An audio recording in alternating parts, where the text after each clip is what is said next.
King of Podcasts proudly presents The Broadcasters Podcast. The Broadcasters Podcast. A weekly media commentary talking about traditional and digital media headlines and talking to the content creators out front and behind the scenes. Here is the King of Podcasts. Welcome to episode 111 of the Broadcasters Podcast. Thank you all for joining me here on the program. And listen, I understand I don't have the biggest audience in the world. I'm really kind of pigeonholing myself in the kind of content I put out each and every week.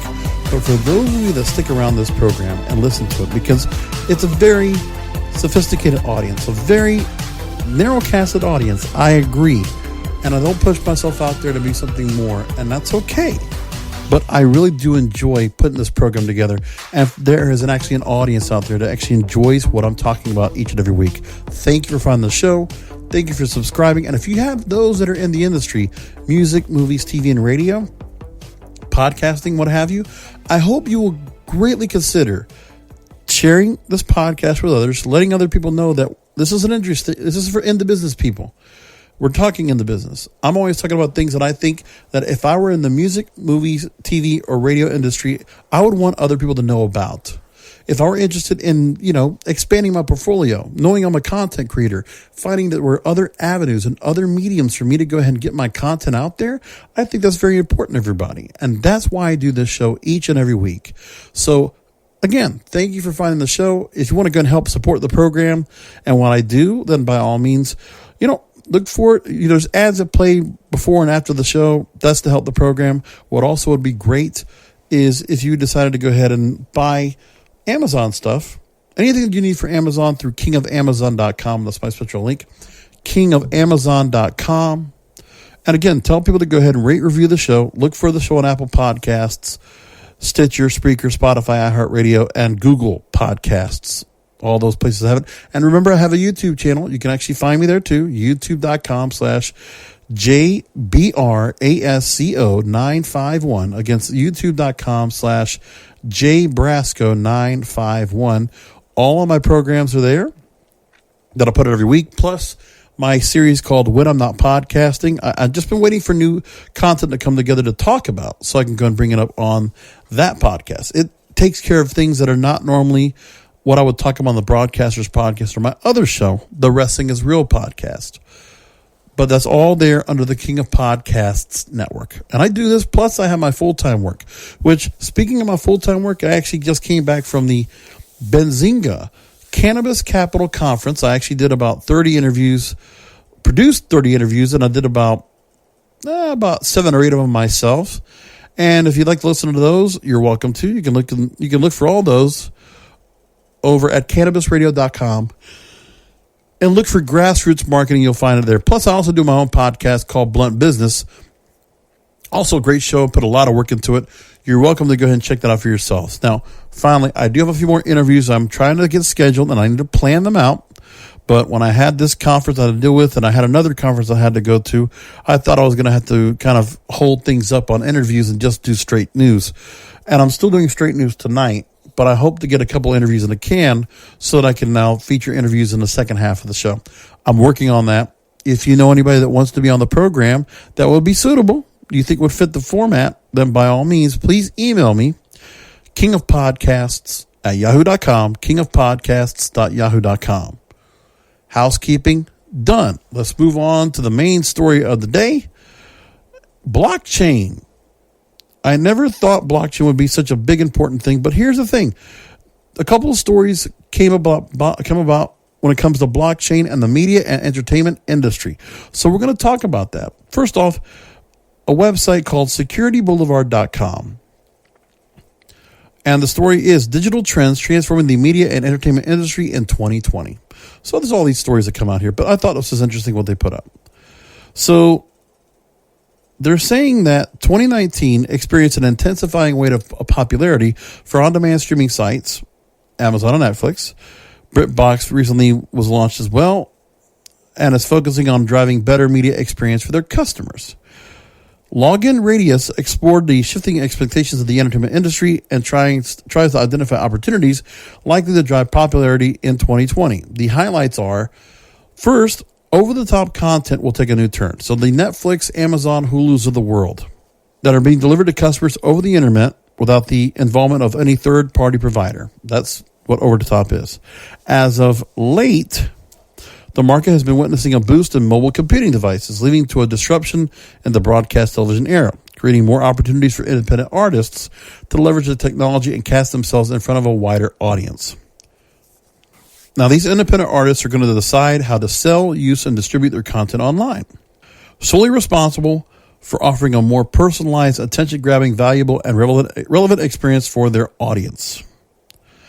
Are you wondering how this sudden turn of events will influence the number game? Well, according to an estimation by Strategy Analytics, revenue from over-the-top video in the U.S. alone will exceed $30 billion in 2020. Wow. Personalization will make the media smarter, so more smarter content will connect with audiences on a deeper level. So rather than offering free content to the audience in general, the power of analytics, AI, artificial intelligence, and machine learning, the media industry will produce more content niches that resonate with viewers. So yes, computers are going to detect what we're going to be getting and why we're getting certain content on our TV screens or our devices, whatever they may be. Privacy regulation will rebuild trust in the media industry. So there's still a constant fear of identity theft, unauthorized use of data, and financial loss among consumers. Speaking of securing data, the EU, European Union's General Data Protection Regulation, the GDPR, was the first high-profile regulation that the world came across. Then came the California Consumer Privacy Act. So is it going to hit the right chords among organizations and individuals? Only time will tell. So privacy regulations are coming into play now. Next, they talk about 5 technologies that will impact user experience in media and entertainment.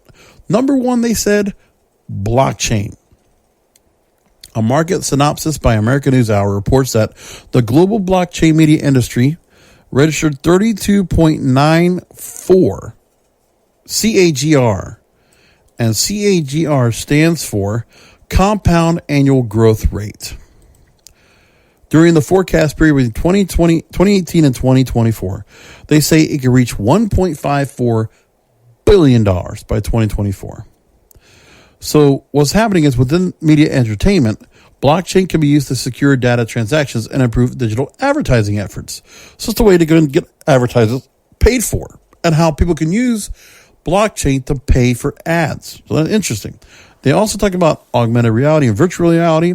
So Pokemon Go is the perfect medium of entertainment, lifting the spirits of VR and AR. Then there's voice search technology, with this is a smart speaker, Alexa, Google Home, and things like that. Cloud security management is number 4, and then facial recognition is number 5. They also predict an increase in the subscription rates. They're also saying there might be an implementation of a single sign-on so that media houses can create a connected user experience across all platforms. Then there'll be a creation of relevant content with user profiling, frictionless customer interaction, and more. And finally, they conclude and say, with a large-scale rollout, 2020 promises to be the year of digital transformation in media and entertainment. So there you go. Now, moving along, Forbes also wrote about this and how blockchain would perform. So they talked about it by sectors, like we do on this show. When it comes to music, they say one of the biggest issues up-and-coming musicians face is funding for the development of their first song or album. Streaming services have thrown a cog into this problematic problem by allowing artists to easily track streams and even launch their music without a label. Blockchain seeks to continue this trend by creating a more direct relationship between creators and fans. So now Vezd, V-E-Z-T, backed by Sony and BMG, the two major publishers of music, aims to be the first music rights marketplace where fans can share in the royalties of songs and recordings they love. The company seeks to reinvent the music industry by providing artists, songwriters, and producers with funding sourced directly by fans. How about that? That's amazing. Royalties are tracked on chain. All song rights are encoded. Fans are offered to purchase a percentage of the song's rights, essentially owning a portion of the success that they themselves help their favorite artists achieve. A great way to crowdfund. That's the idea. Very interesting. Then there's another player called Verify, Verifi, that tackles rights management for music, linking media files, ownership data, and artwork. And their major value proposition is to synchronize ownership across stakeholders in each song, from the artist to the label to the streaming service. Moving along, visual content and media. They're saying that film, TV, and short-form digital media could benefit from more efficient tracking of IP ownership and streamlined fundraising and payout models. Now, there is a borderline mafia-esque Hollywood film industry called Ethereum-based Film Chain, which collects, allocates, and analyzes revenue in film, TV, and digital media. The goal of the platform is to encourage transparency in the distribution process, where stakeholders can be compensated without the need for a middleman. The platform also allows projects to draw on global funding and create global audiences. And there's a company called Streambed Media in Toronto creating a content provenance mechanism, allowing creators to track content posted on YouTube, Instagram, Twitter, and Facebook with a reputation mechanism. It lets you share traffic data with other creators and link yourself to other creators in your video, those who paid you to make the video, those who share the video on other platforms, and other co-creators. Look at that. That's the future right now. So crowdfunding and where the fans are contributing. Very important. Now, there's also audience engagement. Then they also bring up a bunch of programs that are able to help out with that. Audient is one of them. Another one is called Yellow Heart. And the idea is that they said that distributed ledger solutions in media entertainment seek to increase transparency and accountability for the benefit of the creator. As a consequence, this often makes the final product more affordable for the consumer, cutting out unnecessary middlemen along the way and protecting the much coveted and ever-cherished artist-fan relationship. I thought all that was very interesting how they put that together, because I'm saying to myself, it's the things that you do to break the grassroots. Like you don't go ahead if you can't put with the banks, you can't make the money for that, but you can use cryptocurrency. And if blockchain will do it for you, and people will accept blockchain when it comes to content, and it's a usable currency, it's meant to be to break the establishment for Hollywood and for like certain content to be created, and it's fundraised, crowdsourced. And instead of putting hard-earned dollars into it, which might not be as good as represented for everybody else, this would. So letting the people decide with their blockchain currency what they want to see on their devices or their TV screens or what have you, that's important. And that makes sense to me. So very good. I love all that. Really, really good stuff. A couple other stories I want to bring up. Now, the coronavirus. We've heard about this. A lot of things have been happening with that. You can look at the news about that right now. Thousands upon thousands are killed right now due to the virus in China, even if they're not saying the stats as such. And they are trying to say hundreds of thousands are being affected. And now there's more states, more countries that are showing the epidemic or now pandemic of the coronavirus being affected. And we always know in China, there's such a big thing about China that really helps Hollywood make money in the box office. But right now, that's not happening in China. A story from The Observer. They say why Coronas is expected to tank 2020's Hollywood studio profits. Here's what we got. So the spread of the coronavirus, or COVID-19, is costing the entertainment industry millions of dollars every day. And I'll bring up some stories about that, but it's now nearly impossible to accurately survey the landscape, but there's one sure prediction: this year looks grimmer than last.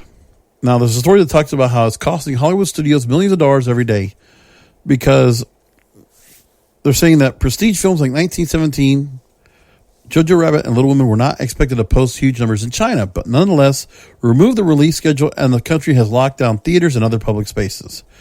The Paramount movie Sonic the Hedgehog, they said it enjoyed a 2-week reign atop the domestic box office. It's been postponed, as has Paramount's Top Gun Maverick.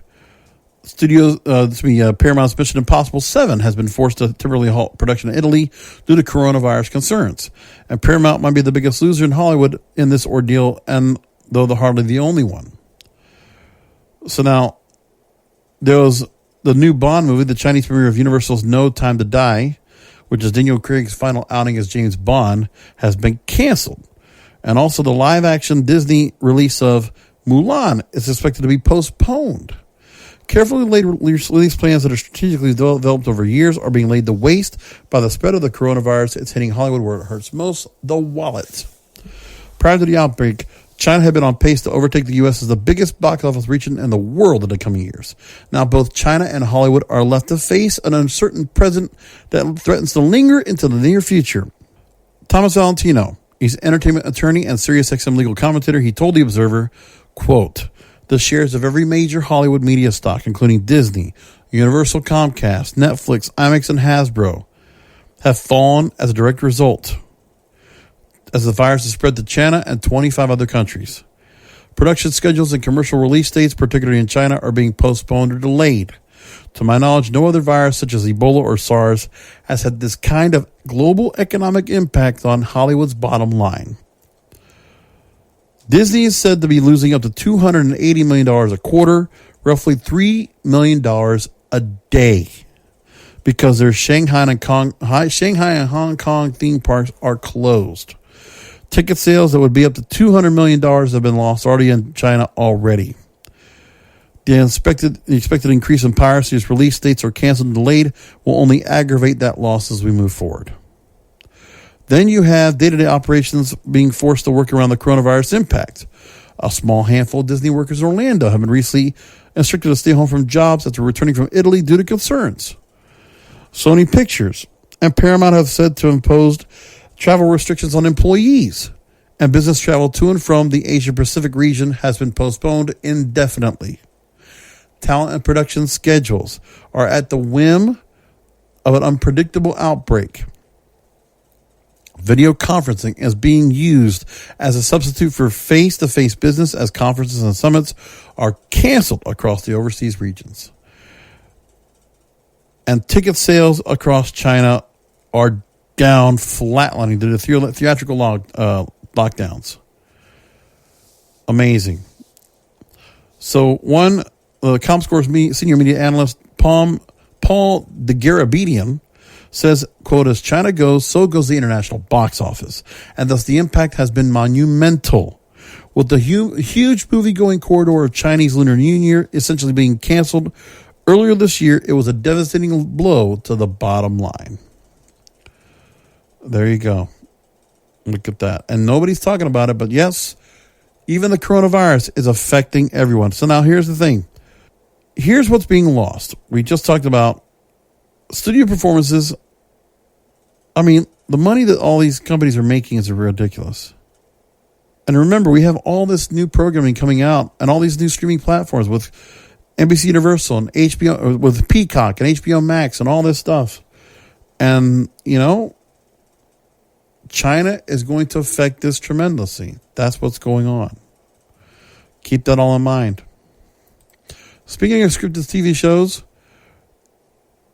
this is becoming interesting too, where Hollywood Reporter reports about streaming for basic cable, scripted TV shows, why they are becoming scarce on basic cable. A story from Michael O'Connell in the Hollywood Reporter. He writes, "As streaming platforms become the priority for dramas and comedies, traditional networks are relying more on cost-effective, unscripted series to fill out schedules." So original dramas for networks like TNT and USA are scaling back. Cable is being said as now the comfort food of media. The bigger swings, the scripted swings, are happening at the streamers. Because of HBO Max coming into play and Warner Media is going to have their own service, that legacy networks like Turner, TNT, TBS, and True TV, they're going to start aggressively buying more in the unscripted space, getting the same rating at a fraction of a price. They could take 30 swings as opposed to one or two. And there we go. Look at that. It's something that's really interesting. There's only a few outliers right now on scripted series that are still on basic cable doing very well. Yellowstone on Paramount. History dramas like Project Blue Book and Vikings. The Walking Dead on AMC and Better Call Saul. That's all these things that are going on. FX and AMC sunk double digits as their scripted focused networks were not doing so well. And now the cable networks are starting to take the hit from the streamers. So primetime averages for scripted heavy networks plummeted from 2018 to 2019 in the 18 to 49 demo. While TLC had all unscripted series was up 12%. A&E was down 4%.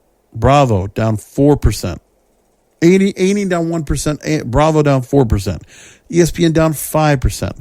MTV down 13%. And then on the scripted networks, basic cable's top 5. TNT down 16%. USA down 16%. TBS down 18%. Adult Swim down 23%. And FX down 25%. Everything's going to Netflix. The digital disruption is finally real. It's all there. Incredible. Can't believe it is, but it's true. One other story before I wrap things up for the show. iHeart Media. And of course, when I see stories like this, it just kind of gets me the wrong way. But of course, what are we going to do, right? What are we going to do? iHeart Media seeks to increase its foreign ownership. They're filing a petition for a declaratory ruling with the FCC to allow it to exceed the maximum foreign ownership limit of 25%. Yes, they're trying to find ways to get other owners in that'll be overseas that might do well in radio and allow them to take in and put in a stake into their work. So iHeart Media is seeking FCC approval for foreign investors to own up to 100% of its equity and voting interests, and specific approval for certain foreign investors that seek to directly or indirectly hold more than 10% of the company's equity or interests that will cause them to be deemed to hold to more than 10% of iHeart's voting rights.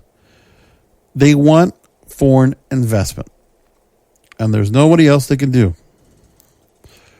They want it. Now, the reason is for this is to enable iHeart to better compete in the already diverse and ever-expanding media marketplace, incentivizing more foreign investment in broadcasting and promoting U.S. trade policy by encouraging reciprocal investment opportunities for U.S. companies in foreign markets while avoiding any risks to national security, law enforcement, or foreign or trade policy. And I could just talk about iHeart Media and how they just find ways to just buck the system and work themselves around. And it's ridiculous. It's so stupid. Why can't we let this company just get broken up and done for? I will never understand.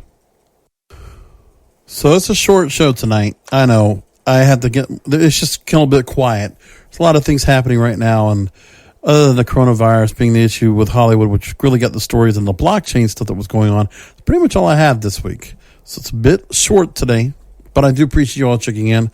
I do have some more interviews to get set together and start looking at. And also the Hollywood labor unions, everything's kind of quiet right now. The SAG-AFTRA people are going to start going after Spanish broadcasting system over a new contract, so that's getting to be something big. Other than that, that's what I got. And so we'll bring up more about that coming up in the coming weeks. Obviously, we'll keep an eye on what the labor unions are going to be doing. That is something that's going to be definitely a point of contention for everybody out there. So along with the coronavirus, the Hollywood studios are getting hurt. Hollywood's going to get hurt altogether. This is what I got to say. With that going on, will that cause something to change for those that are actually tuning in? Like, think about it like this. What's the opportunities now for independent creators? Because if you are like trying to go and do stuff into China and then, trying to go and get more money being made out of America, then you need to go and do something about the content here. What can be done? And that's the question that's got to be asked of out there. So keeping it all in mind and seeing what's going to happen. So in the meantime, we're going to leave it there. Come back next week with another Broadcasters podcast. And until next week, remember, content is king, and the control of your content is in your hands. Thank you for listening to the Broadcasters Podcast, presented by BroadcastersPodcast.com and KingofPodcasts.com. The Broadcasters Podcast is brought to you by KingofPodcasts.com/Amazon. If Amazon is good enough for the King of Podcasts, it most certainly is good for you. KingofPodcasts.com/Amazon. And don't forget to check out the King of Podcasts wrestling program, The Wrestling is Real podcast, exclusively at KingofPodcasts.com.